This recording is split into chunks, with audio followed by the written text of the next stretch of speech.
Hi, this is Shikha Sharma. Welcome to bollywoodnazzar.com।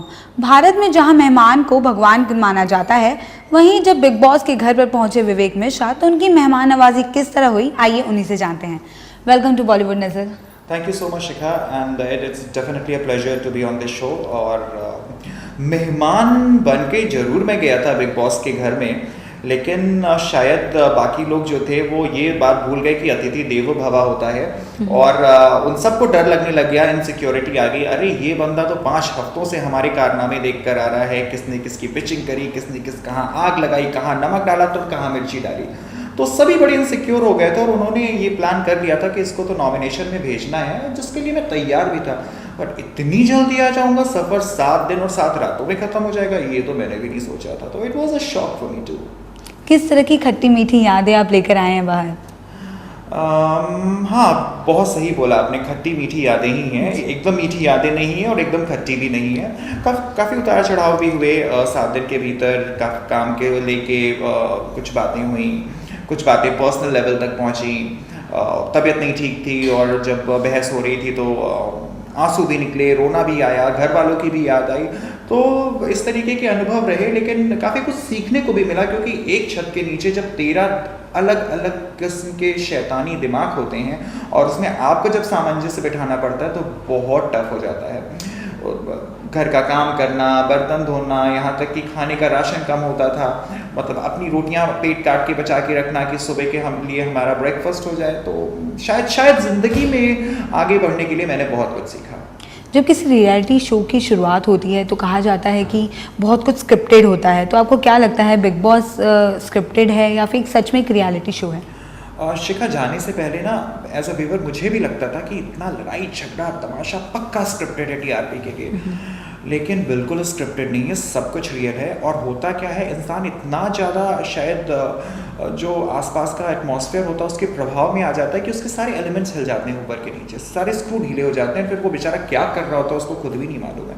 जैसे आपके सामने अरमान हैं, कुशाल हैं, क्या किसका क्या हो रहा है कुछ मालूम नहीं। संग्राम जैसे लोग जो कि इतने ठंडे मिजाज के इंसान हैं, टास्क करते हुए उनके मुंह से भी गालियाँ निकल रही थी। और बात की जाए कि जब बिग बॉस 7 में किसी की एंट्री होती है तो वही कंट्रोवर्सी से जुड़ा होता है। आपके साथ भी कई कंट्रोवर्सीज जुड़ी थी राजा चौधरी को लेकर, तो क्या कहेंगे इस बारे में? मुझे उस घटना को कंट्रोवर्सी बोलना, शिखा, समझ में नहीं आता, क्योंकि शायद मैंने एक न्याय के लिए आवाज़ उठाई थी।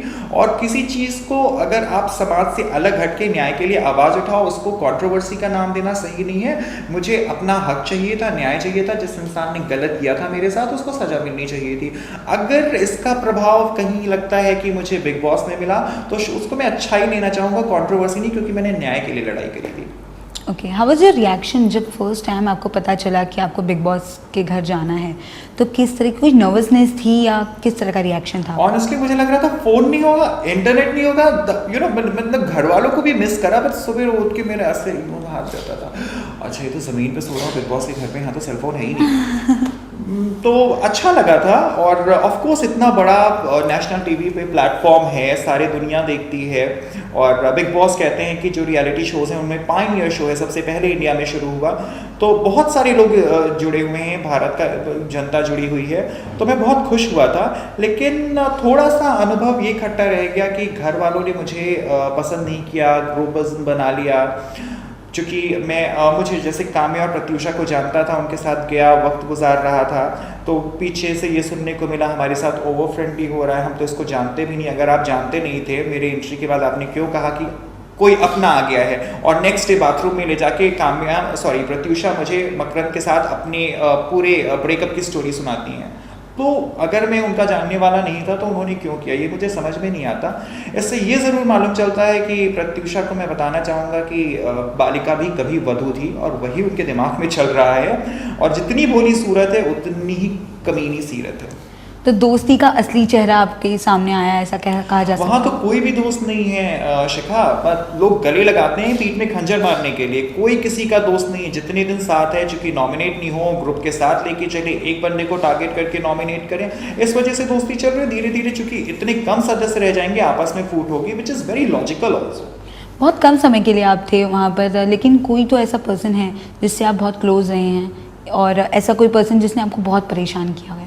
मुझे खुशहाल ने बहुत परेशान किया। वो जब लिटरली मैं वो कुछ शब्द यूज़ नहीं कर सकता कैमरे पे, मैं जैसे गया अंदर से उसको प्रॉब्लम शुरू हो गई।